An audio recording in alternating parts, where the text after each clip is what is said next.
अस्सलाम वालेकुम, कैसे हैं आप सब? उम्मीद है आप सब खैरियत से होंगे। आप सबका वेलकम है रूहानी बात पर। तो जनाब, ये सवाल मुझसे बहुत बार पूछा जाता है कि हम नो कांटेक्ट में हैं। अब हमें ये बात कैसे पता चलेगी कि हमारे डीएम जो है वो किस लेवल पर है, किस स्टेज पर हैं? तो आज की वीडियो में मैं ये सारी चीज़ें आपको क्लियर कर दूँगी कि आप ये कैसे जान सकती हैं कि अगर आप नो कांटेक्ट में हैं, तो आपके साथ ऐसी क्या चीज़ें हो रही होंगी, आप क्या ऐसा फ़ील कर रहे होंगे कि जिससे आपको ये लगेगा कि आपके जो डीएम हैं वो किस स्टेज पर है। ठीक है जनाब, तो शुरू करते हैं। नो कॉन्टैक्ट फेज़ यानी कि यूनिवर्स का silent healing zone. No contact period twin flame journey का सबसे ज़्यादा इम्पॉर्टेंट और कंफ्यूजिंग फेज़ होता है। यहाँ यूनिवर्स दोनों सोल्स को अलग कर देता है, लेकिन अलग करने का रीज़न पनिशमेंट नहीं होता, बल्कि सोल ग्रोथ होती है। डीएफ को लगता है कि डीएम इग्नोर कर रहा है, इंटरेस्ट नहीं ले रहा या किसी और के साथ मूव ऑन कर गया है, लेकिन असल में डीएम अपने अंदर के इमोशंस से फाइट कर रहा होता है। वो कंफ्यूज होता है, अफ्रेड होता है और अपनी फीलिंग्स को समझ नहीं पा रहा होता। इस दौरान डीएफ को बहुत स्पिरिचुअल और इमोशनल अप्स एंड डाउन्स होते हैं। कभी पीस फील होता है, कभी अच्छे से अच्छा दिन भी सैड लगता है। लेकिन ये सब हीलिंग का पार्ट है।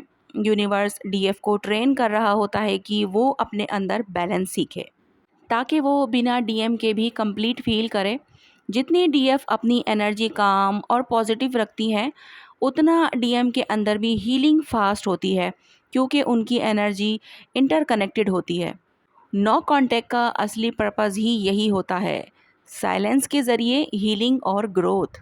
तो जनाब, जब डीएम डिनाइल स्टेज में होता है तो डीएफ को इमोशनल ब्लॉक फील होता है। यानी कि डिनाइल स्टेज डीएम की जर्नी का पहला स्टेप होता है। यहाँ डीएम अपने दिल की फीलिंग्स को एक्सेप्ट नहीं करना चाहता। उसे लगता है कि डीएफ के साथ कनेक्शन इम्पॉसिबल है, या वो सोचता है कि ये सिर्फ एक अट्रैक्शन थी।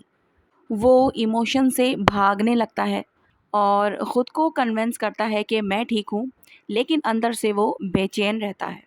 डीएफ के लिए ये टाइम बहुत कंफ्यूजिंग होता है। उसे लगता है कि एनर्जी रुक गई है, हार्ट में हैवीनेस होती है, स्लीप डिस्टर्ब रहती है और इमोशंस अनएक्सप्लेन्ड लगते हैं। ये साइंस एक्चुअली ये बताते हैं कि डीएम अपने इमोशंस को ब्लॉक कर रहा है, और डीएफ इस स्टेज में पेशेंस रखे, क्योंकि जैसे ही डीएम डिनाइल तोड़ता है, एनर्जी ऑटोमेटिकली स्मूथ होने लगती है।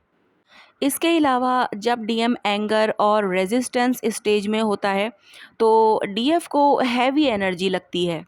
यानी कि जब डीएम डिनाइल में फेल हो जाता है, तब उसके अंदर एंगर और रेजिस्टेंस जागता है।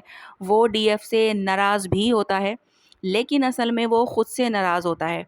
उसे लगता है कि डीएफ ने उसे उसका असली चेहरा दिखाया है, और वो उस सच को एक्सेप्ट नहीं कर पा रहा होता। ये स्टेज डीएम के लिए पेनफुल होती है, क्योंकि वो अपनी पुरानी लाइफ स्टाइल और ईगो को छोड़ नहीं पा रहा। वो कंट्रोल लॉस कर रहा होता है, और उसे ये पसंद नहीं आता। फिर डीएफ को इस टाइम पे suddenly heavy dreams, random sadness या हार्ट प्रेशर फील होता है। कभी बिना वजह गुस्सा भी आ सकता है।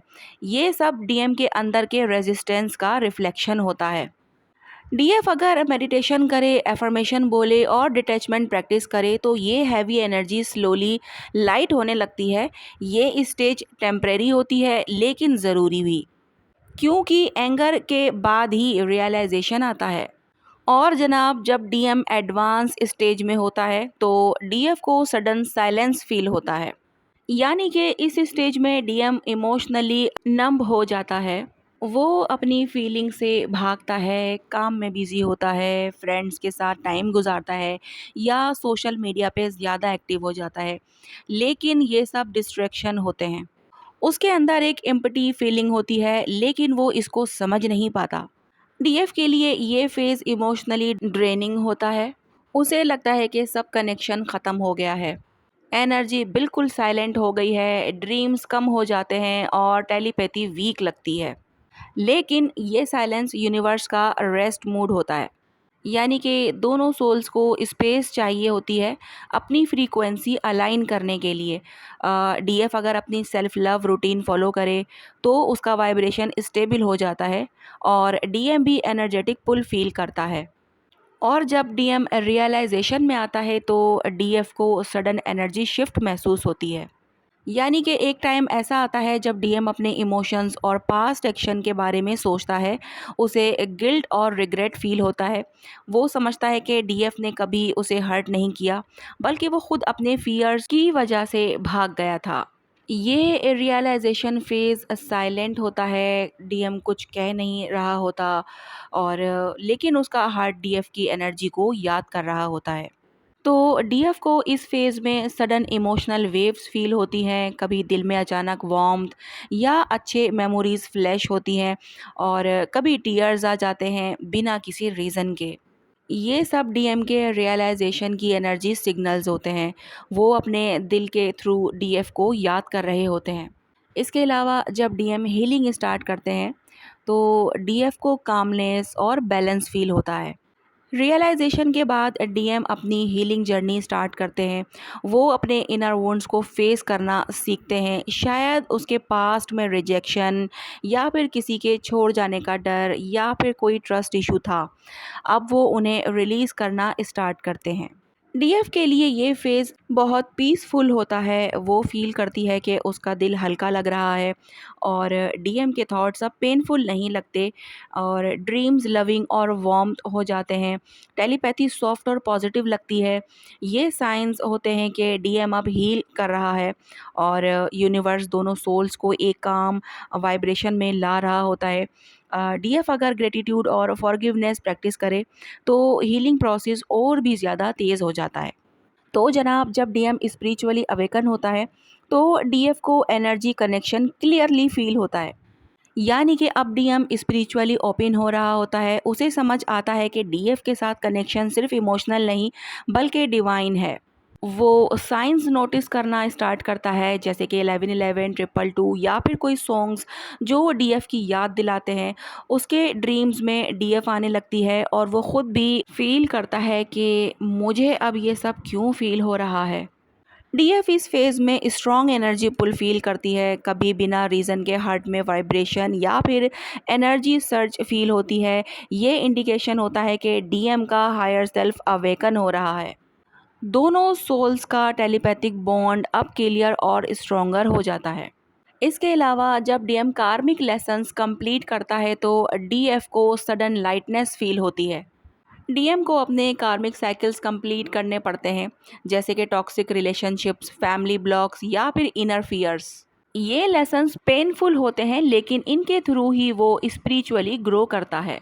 जब डीएम एक कार्मिक लेसन कंप्लीट करता है तो एनर्जी शिफ्ट इंस्टेंटली डीएफ तक पहुंचती है। उसे लगता है कि एक हैवी वेट दिल से उतर गया है। ड्रीम्स पीसफुल हो जाते हैं और डीएफ में एक न्यू होप जागती है। इस स्टेज में यूनिवर्स डीएफ को भी रिवार्ड देता है। उसकी लाइफ में अबंडेंस और क्रिएटिविटी और पीस बढ़ने लगती है। ये एक साइलेंट सेलिब्रेशन होती है क्योंकि दोनों सोल्स अपनी जर्नी का एक मेजर स्टेप क्रॉस कर लेते हैं। और जब डीएम यूनियन एनर्जी में एंटर करता है तो डीएफ को साइंस और इंट्यूटिव मैसेज मिलने लगते हैं। यानी कि यूनियन फेज से पहले यूनिवर्स क्लियर साइंस भेजना स्टार्ट करता है। डीएफ को सेम नंबर्स, नेम या सॉन्ग्स रिपीटेडली मिलते हैं। ड्रीम्स में डीएम हैप्पी और काम दिखाई देता है, जैसे दोनों पीस में हैं। इस फेज में डीएफ के अंदर डीप नोइंग होती है कि अब कुछ चेंज होने वाला है। उसके फियर्स डिसॉल्व होने लगते हैं और वो ट्रस्ट करने लगती है कि यूनिवर्स सब संभाल रहा है। डीएम भी अपने रियल इमोशंस को एक्सेप्ट करता है और कम्युनिकेशन एनर्जी स्ट्रांग होने लगती है। भले फिजिकल कांटेक्ट अभी ना हो लेकिन स्पिरिचुअल यूनियन स्टार्ट हो चुका होता है। और जनाब, एक लेवल ये भी होता है कि डीएफ अपनी इंट्यूशन से डीएम की स्टेज समझ सकती है। यानी कि डीएफ के पास सबसे स्ट्रॉन्ग गिफ्ट होता है इंट्यूशन। उसका दिल डायरेक्ट कनेक्शन रखता है डीएम के हायर सेल्फ से। इसलिए डीएफ अगर काम और ग्राउंडेड है तो वो बिना वर्ड्स के भी समझ सकती है कि डीएम किस स्टेज में है। अगर डीएफ को पीस और वार्मथ फील होती है मतलब डीएम हील कर रहा है। अगर हैवीनेस या सैडनेस फील होती है तो डीएम अभी स्ट्रगल में है। ड्रीम्स, साइंस और इनर वॉइस सब यूनिवर्स के टूल्स हैं। डीएफ का काम सिर्फ ट्रस्ट और सरेंडर करना है, क्योंकि साइलेंस में भी एनर्जी बोलती है। यानी कि जब दिल सुकून में आ जाता है तो समझ लो कि डीएम अपनी अवेकनिंग पे है। जब आंसू बिना रीज़न के आए तो समझ लो कि वो आपको याद कर रहा है। नो कांटेक्ट सिर्फ दूरी नहीं होती, ये दोनों सोल्स के बीच एक इनविजिबल ब्रिज होता है। डीएफ का दिल ही वो कंपास है जो हमेशा बताता है कि डीएम किस फेज़ में है। बस आपको उस दिल की आवाज़ सुननी है। ठीक है जनाब, तो बात आई समझ में। अब आपने मुझे कमेंट में ज़रूर बताना है कि आपके डीएम किस स्टेज पर हैं। आप क्या फ़ील कर रही हैं। इसके अलावा कुछ और सवाल मन में उठे हों तो बिल्कुल आप लोग पूछ सकते हैं कमेंट बॉक्स में, मैं बताने की पूरी कोशिश करूँगी। आज की वीडियो यहीं तक है, मिलते हैं हम लोग नेक्स्ट वीडियो में। अपना बहुत ज़्यादा ख्याल रखिएगा और मुझे दुआओं में याद रखिएगा। अल्लाह हाफ़िज़।